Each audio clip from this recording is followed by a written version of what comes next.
to another video. In this video, I will be discussing the exploration of the spirit realm.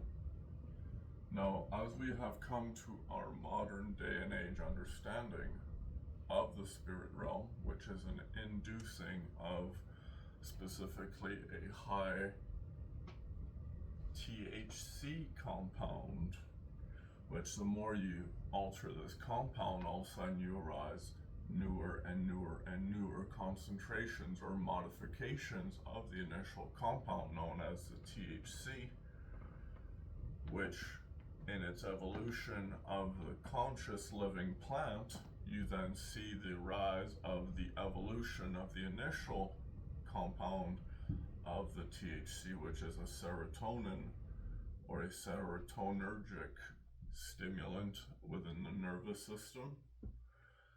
You see the evolution of this compound essentially take form in different molecular structures based on the initial experience of the awakening of the mind.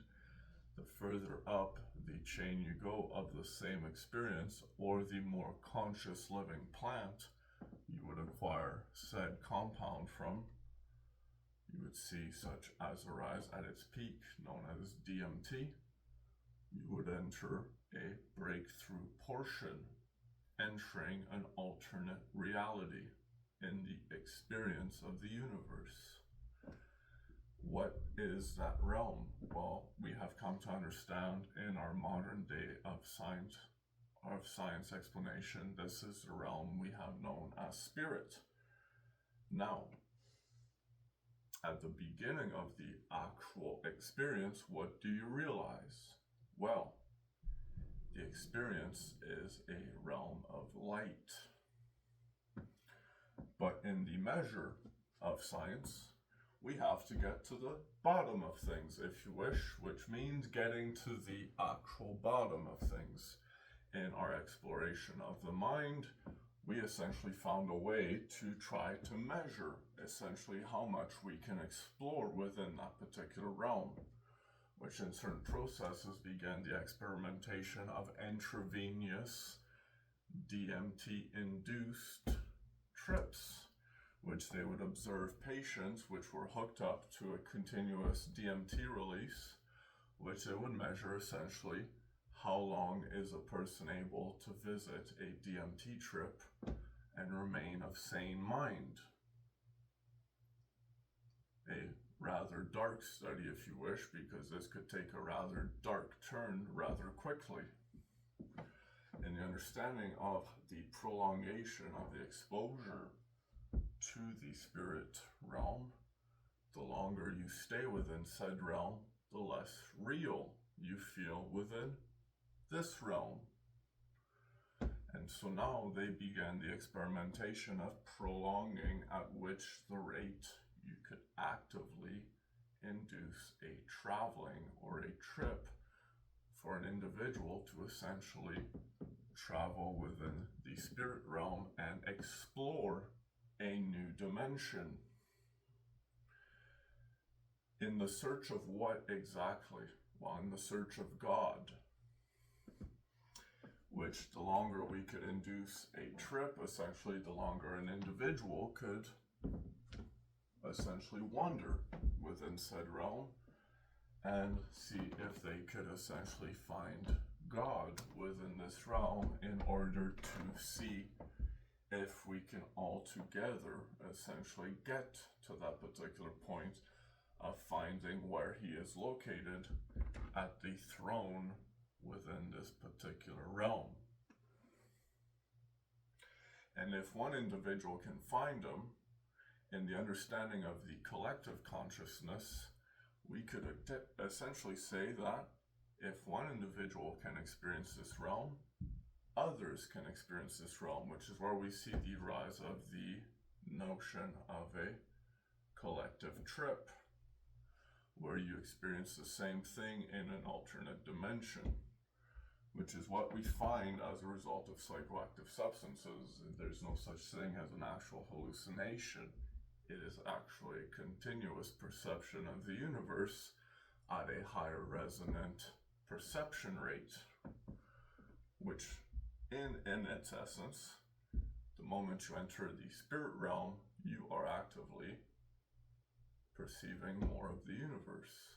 It's always there. You're simply just increasing the resonance or serotonergic energy system, which carries the ability to generate the perception of a greater universal dimension, light.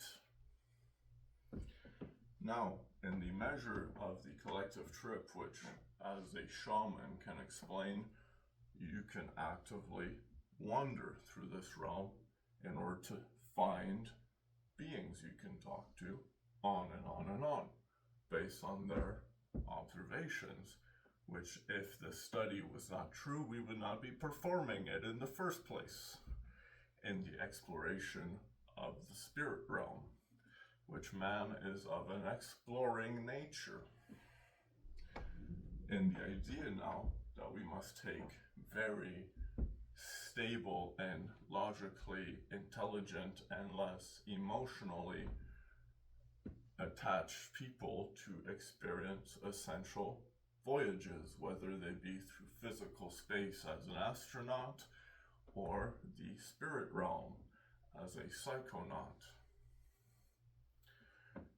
And in the realm of the psychonaut, we then saw a particular study, which in the understanding of this particular study, we then see that they began inducing these induced DMT trips under a comatose state in order to maintain the body's rhythm so you stay alive and don't overdose and completely die at that point.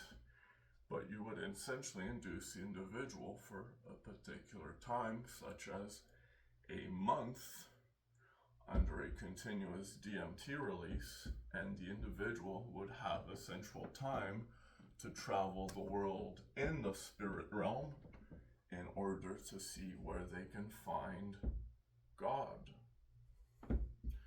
Now you might say, well, that sounds like a lot of fun, or it sounds like a load of crap. Or you might just say, well, I would question where your faith sits, because in the understanding of light, where do you think this light exists? Certainly not in this universe, right? In your logical explanation of things, let's dive into this particular statement, which is the derivative we are further pulling away from. The more we chase the experience, the more we lose the actual meaning of it all, which is at the beginning of the experience.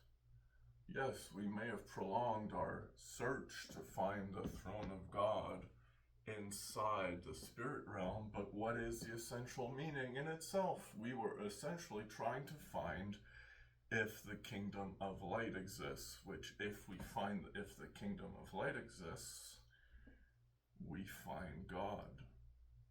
Now, who is particularly stepping into that kingdom of light at that particular time?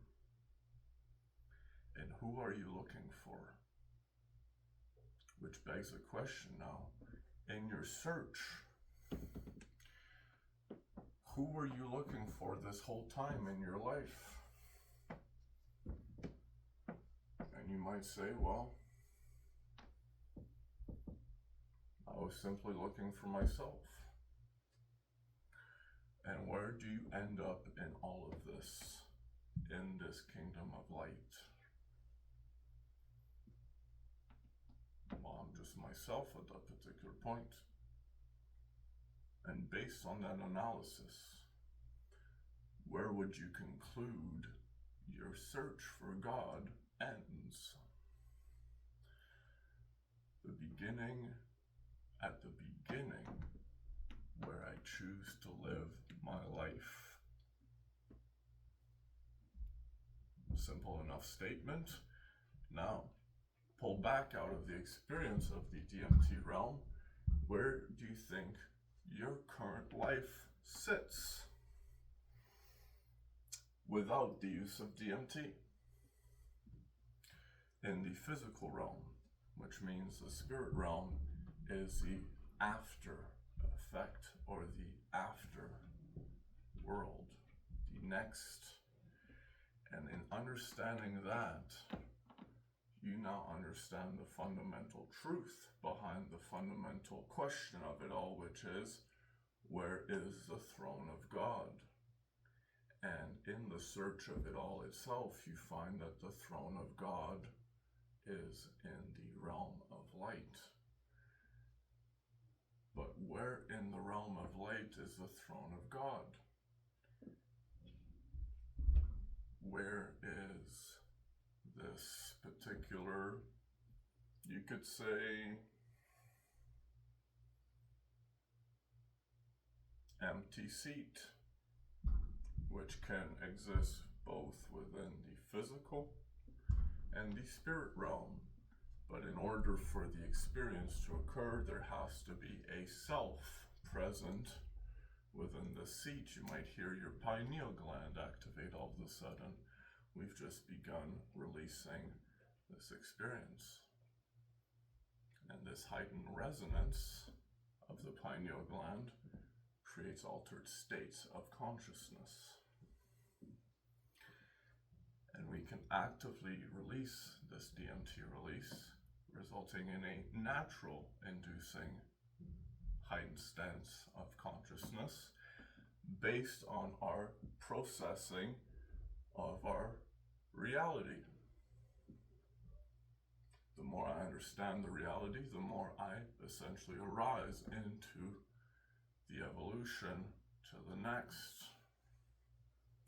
Heaven is not necessarily where the good people go, it's where the most evolved people go, which in the evolution of man, you essentially would take on a perception or perspective known as becoming of a good heart. Thank you for joining me on the exploration of the spirit realm. Until next time.